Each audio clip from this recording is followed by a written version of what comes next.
লিবিয়ার উপকূলে ভয়াবহ নৌকাডুবিতে অন্তত 18 জন অভিবাসীর মৃত্যু হয়েছে। একই ঘটনায় রেড ক্রিসেন্ট 18 বাংলাদেশি সহ 90 জনেরও বেশি মানুষকে জীবিত উদ্ধার করেছে। 27 অক্টোবর রাতে ভূমধ্যসাগরের সুরমান উপকূলে এ দুর্ঘটনা ঘটে বলে জানিয়েছে আন্তর্জাতিক অভিবাসন সংস্থা IOM ও লিবিয়ান রেড ক্রিসেন্ট। তাৎক্ষণিকভাবে নিহতদের জাতীয়তা জানা যায়নি। তবে IOM এর তথ্যে বলা হয়েছে, উদ্ধার হওয়াদের মধ্যে রয়েছেন 29 জন সুদানি পুরুষ, এক সুদানি নারী ও এক শিশু। 18 জন বাংলাদেশি পুরুষ, 12 জন পাকিস্তানি পুরুষ এবং 3 জন সোমালি নাগরিক। সব মিলিয়ে অন্তত 64 জনের প্রাণ রক্ষা সম্ভব হয়েছে।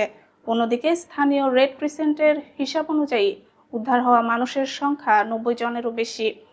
তাদের বেশিরভাগই সুদান থেকে যুদ্ধের ভয়াবহতা এড়িয়ে ইউরোপে পাড়ি জমাতে চেয়েছিলেন বলে ধারণা করা হচ্ছে। দুর্ঘটনাটি ঘটে রাজধানী ত্রিপোলি থেকে প্রায় 60 কিলোমিটার পশ্চিমে অবস্থিত সুরমান উপকূলে। স্থানীয় গণমাধ্যমের তথ্য মতে নৌকাটি কাছের শহর আল জাওয়ায়া থেকে যাত্রা শুরু করেছিল এবং যাত্রার কয়েক ঘন্টার মধ্যেই উচ্চ ঢেউয়ের কবলে পড়ে উল্টে যায়। রয়টার্স প্রকাশিত ছবিতে দেখা গেছে স্থানীয় রেড ক্রিসেন্ট কর্মীরা সাদা বডি ব্যাগে করে মৃতদেহগুলো তীরে নিয়ে যাচ্ছেন। অন্যদিকে উদ্ধারকর্মীরা আহতদের প্রাথমিক চিকিৎসা দিচ্ছেন।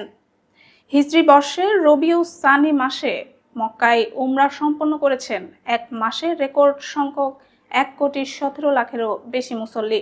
বিশেষজ্ঞরা বলছেন, সরকারের উন্নত সেবা, আধুনিক অবকাঠামো ও ডিজিটাল সুবিধার কারণে এই সাফল্য সম্ভব হয়েছে। গালফ নিউজ জানিয়েছে, এই বিপুল সংখ্যক ওমরা যাত্রীর মধ্যে প্রায় 15 লাখ মুসল্লি বিশ্বের বিভিন্ন প্রান্তের দেশ থেকে এসেছেন। আন্তর্জাতিক গণমাধ্যমের তথ্য অনুযায়ী কয়েক বছর ধরে সৌদি সরকার উমরা ও হজ ব্যবস্থাপনায় ব্যাপক আধুনিকায়ন করেছে। ডিজিটাল ভিসা, অনলাইন নিবন্ধন, স্মার্ট ট্রান্সপোর্ট এবং নতুন অবকাঠামো উন্নয়নের ফলে অংশগ্রহণ আগের তুলনায় কয়েক গুণ বেড়েছে। সৌদি সরকার ভিশন 2030 এর অংশ হিসেবে ওমরা সেবার সম্প্রসারণ করা হচ্ছে। লক্ষ্য হলো বিশ্বজুড়ে মুসলমানদের জন্য 2 পবিত্র মসজিদে পৌঁছানো সহজ করা এবং তাদের আধ্যাত্মিক অভিজ্ঞতাকে সর্বোচ্চ পর্যায়ে উন্নীত করা।